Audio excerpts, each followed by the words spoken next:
अस्सलामुअलैकुम and welcome back to the channel. तो आओ जी, आज हमने पढ़ना है प्रोटीन्स के बारे में। और अब तक तो आपको कुछ ना कुछ अंदाज़ा हो ही गया होगा कि हम जो कुछ भी पढ़ते हैं सबसे पहले उसको डिफाइन ही करते हैं। तो फिर प्रोटीन्स को भी डिफाइन करना है। प्रोटीन्स वो ऑर्गेनिक मॉलिक्यूल्स हैं जो अमाइनो एसिड से बने हुए हैं। बस इतनी सिंपल सारी डेफिनेशन है प्रोटीन्स की। लेकिन मसला ये है कि इस सिंपल सारी डेफिनेशन में एक कॉम्प्लिकेटेड सा वर्ड आ गया है, अमाइनो एसिड। सो हमें अमाइनो एसिड के बारे में पढ़ना है। तो अमाइनो एसिड को भी पहले डिफाइन कर लेते हैं। अमाइनो एसिड भी ऑर्गेनिक मॉलिक्यूल्स हैं जिनमें दो स्पेसिफिक ग्रुप्स होते हैं, अमाइनो ग्रुप और कार्बोक्सिलिक ग्रुप। तो बस ये अमाइनो एसिड की डेफिनेशन हो गई। मजीद हम थोड़ा सा देखते हैं, अमाइनो एसिड के स्ट्रक्चर को समझते हैं, क्योंकि जब तक हमें अमाइनो एसिड के स्ट्रक्चर की समझ नहीं आएगी तब तक हम प्रोटीन्स को नहीं बना सकेंगे। तो अमाइनो एसिड के स्ट्रक्चर में दो चीज़ें तो हमें पता चल गई, अमाइनो ग्रुप और कार्बोक्सिलिक ग्रुप।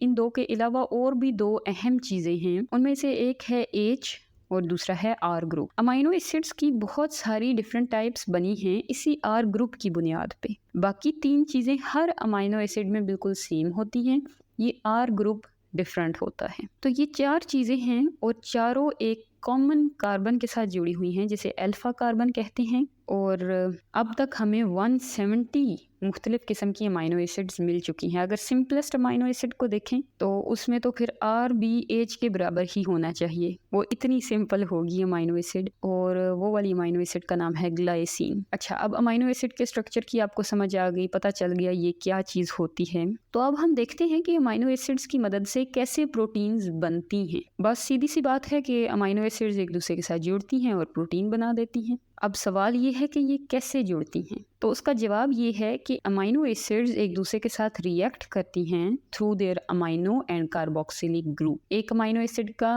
कार्बोक्सिलिक ग्रुप, दूसरी अमाइनो एसिड का अमाइनो ग्रुप एक दूसरे के साथ ज्वाइन कर जाते हैं, रिएक्ट कर लेते हैं और दो अमाइनो एसिड्स जुड़ जाती हैं। तो दो अमाइनो एसिड्स मैंने करीब करीब बना ली और मुझे नज़र आ रहा है कि एक का अमाइनो ग्रुप और दूसरी का कार्बोक्सिलिक ग्रुप एक दूसरे के आमने सामने हैं। अब अमाइनो ग्रुप के पास तो सिर्फ H ही है तो वो H ही देगा, जबकि कार्बोक्सिलिक ग्रुप के पास OH है तो वो अपना OH दे देगा। और इस प्रोसेस के दौरान वाटर का एक मॉलिक्यूल बनेगा। अब आप थोड़ा सा रिकॉल करें, जब हमने कार्बोहाइड्रेट्स पढ़े थे, ग्लाइकोसिडिक बॉन्ड को पढ़ा, फिर हमने फैटी एसिड्स में ट्राइग्लिसराइड की फॉर्मेशन के दौरान भी देखा कि वहाँ पे भी वाटर बनता है। उन दोनों में भी वाटर बना था, लेकिन उन दोनों में क्या हुआ था कि दोनों यूनिट्स में से किसी एक के पास ऑक्सीजन होता था तो वो ऑक्सीजन दरमियान में आ जाता था और उसी ऑक्सीजन की मदद से दोनों यूनिट्स आपस में ज्वाइन कर जाते थे। लेकिन अमाइनो एसिड्स को जोड़ते हुए हम ये वाला काम नहीं करेंगे, बल्कि अमाइनो एसिड्स में डायरेक्टली कार्बन और नाइट्रोजन एक दूसरे से जुड़ जाती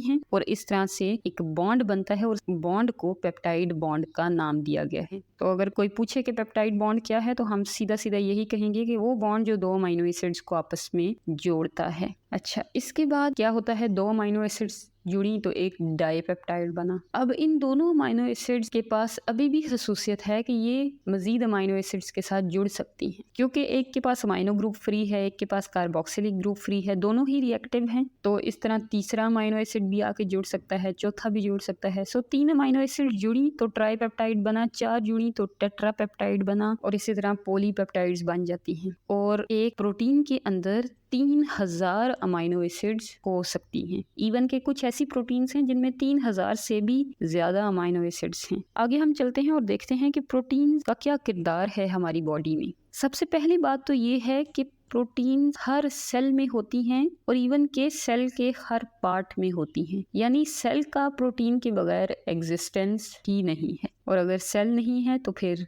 लिविंग ऑर्गेनिजम्स नहीं है। अगर हम अपने किसी सेल का ड्राई वेट ले लें, उसमें से पानी निकाल दें, सिर्फ ड्राई वेट रह जाए, तो उस ड्राई वेट का भी 50% तो प्रोटीन से बना होगा और बाकी 50% लिपिड्स, कार्बोहाइड्रेट्स, सॉल्ट्स और इस तरह की चीज़ों से बना होगा। तो आओ अब देखते हैं कि प्रोटीन्स के क्या फंक्शंस हैं, क्या इंपॉर्टेंस है, क्या रोल्स हैं हमारी बॉडी में। तो एक तो सबसे पहला अहम किरदार है कि प्रोटीन्स हमारी बॉडी के और हमारे सेल्स के स्ट्रक्चर्स बनाती हैं। अगर सेल की बात करें तो सेल के स्ट्रक्चर में सेल मेम्ब्रेन सबसे अहम चीज़ होती है। सेल मेम्ब्रेन ना हो तो सेल बन ही ना सके। सेल मेम्ब्रेन पिछले लेक्चर में हमने देखा कि फॉस्फोलिपिड्स से बनी होती है, लेकिन सिर्फ फॉस्फोलिपिड्स नहीं होते सेल मेम्ब्रेन में, बल्कि प्रोटीन्स भी होती हैं। जितने अहम फॉस्फोलिपिड्स हैं उतनी ही अहम प्रोटीन्स भी हैं। इसके अलावा हमारी बॉडी के स्ट्रक्चर्स देखें तो हमारे मसल्स टोटली प्रोटीन से बने हुए हैं। एक प्रोटीन है मायोसिन, वो मसल्स को बनाती है। इसके बाद हम देखते हैं हमारे सेल के तमाम रिएक्शन, मेटाबॉलिज्म प्रोटीन्स कंट्रोल कर रही हैं। एंजाइम्स के बारे में आप जानते हैं, एंजाइम्स ही वो चीज़ हैं जो किसी रिएक्शन के होने या ना होने को मुमकिन बनाते हैं,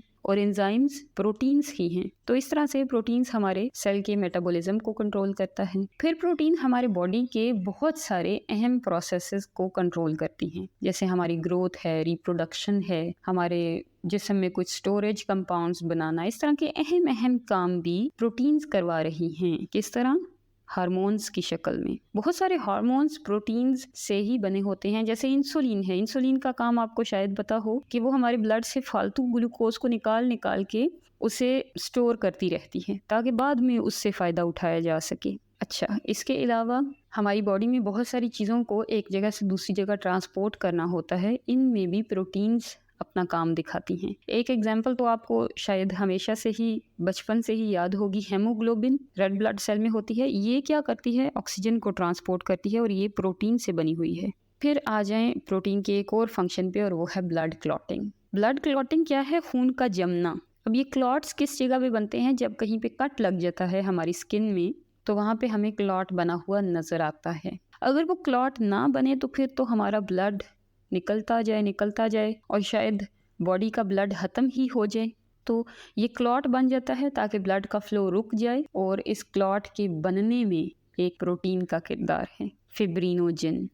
अगर नाम याद कर सकते हैं उस प्रोटीन का तो याद कर लें, अच्छा होगा। इसके बाद ये है कि अगर कोई जरासीम हमारी बॉडी में दाखिल हो जाता है तो जाहिर है बीमारियां फैलाता है। तो कोई भी जरासीम जब आता है तो सबसे पहले उसका मुकाबला प्रोटीन्स करती हैं, एंटीबॉडीज़ करती हैं। Antibodies are proteins. इसके बाद है हमारे सेल्स में और जिस्म में मूवमेंट की ज़रूरत होती है। अगर जिस्म की बात करें तो हमारी बॉडी जो मूव करती है, जो हम लोकोमोशन करते हैं, एक जगह से दूसरी जगह चल के जाते हैं, ये प्रोटीन्स की मदद से ही होता है। क्योंकि इसमें सिर्फ बोन्स का किरदार नहीं होता, बोन्स के साथ जो हमारे मसल्स जुड़े हुए हैं वो असल में हमारी बोन्स को हरकत करवाते हैं। And muscles are made up of protein. इसके अलावा सेल्स में मूवमेंट की बात करें तो सेल्स में मूवमेंट होती है। मूवमेंट तो बहुत किस्म की होती है, लेकिन जो सबसे अहम मूवमेंट है सेल के अंदर की वो है क्रोमोसोम्स की मूवमेंट। क्रोमोसोम की मूवमेंट होती है सेल डिवीजन के दौरान, और उस मूवमेंट के लिए भी प्रोटीन्स चाहिए होती हैं। तो इसके अलावा भी प्रोटीन्स के बहुत सारे फंक्शंस हैं, लेकिन ये कुछ फंक्शंस आपको पता चल गए हैं, इनको याद कर लेना है। सेपरेट एक लेंथी क्वेश्चन भी आ सकता है प्रोटीन्स की इंपॉर्टेंस पे या फंक्शंस पे, तो उसमें आपने ये सारे पॉइंट्स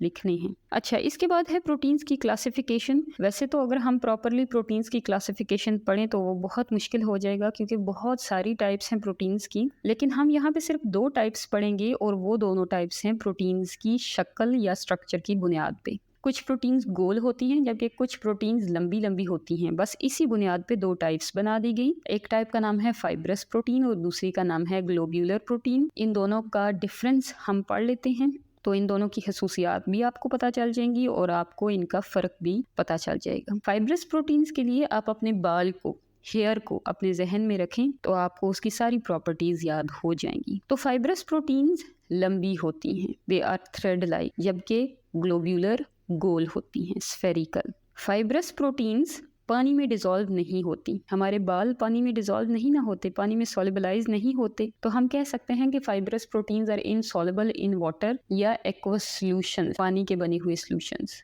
जबकि ग्लोब्यूलर प्रोटीन तो आसानी से सॉल्युबलाइज हो जाती हैं। इसके बाद अगली बात क्या है कि हमारे बाल, आप थोड़ा सा बाल को खींच के देखें, थोड़ा सा इलास्टिक महसूस होगा आपको। सो फाइब्रस प्रोटीन इलास्टिक होती हैं जबकि ग्लोब्यूलर प्रोटीन इन इलास्टिक होती हैं। फिर आपने कभी देखा कोई बाल क्रिस्टलाइज हो गया हो, ऐसे बिल्कुल जम गया हो, बिल्कुल सॉलिड हो गया हो? नहीं ना। तो फाइब्रस प्रोटीन्स क्रिस्टलाइज नहीं होती जबकि ग्लोब्यूलर प्रोटीन क्रिस्टलाइज हो जाती हैं। अगला फ़र्क ये है कि फाइब्रस प्रोटीन्स पे इन्वायरमेंट का असर इतना ज़्यादा नहीं होता। अगर टेम्परेचर बढ़ भी जाए तो भी ये ठीक रहती हैं। जैसे हमारे बाल हैं, हमारे नेल्स हैं, ज़्यादा गर्मियों में ठीक ही रहते हैं। जबकि ग्लोब्यूलर प्रोटीन पे एनवायरनमेंट का, खासतौर पर टेम्परेचर का और पीएच का बहुत ज़्यादा असर होता है। थोड़ा सा चेंज होगा एनवायरनमेंट तो इनका स्ट्रक्चर खराब हो जाएगा। और इसके बाद आप कुछ एग्जाम्पल्स याद कर लें फाइब्रस प्रोटीन्स की और ग्लोब्यूलर प्रोटीन्स की। फाइब्रस प्रोटीन्स, ये जो अभी मैं बार बार हेयर का जिक्र कर रही हूँ,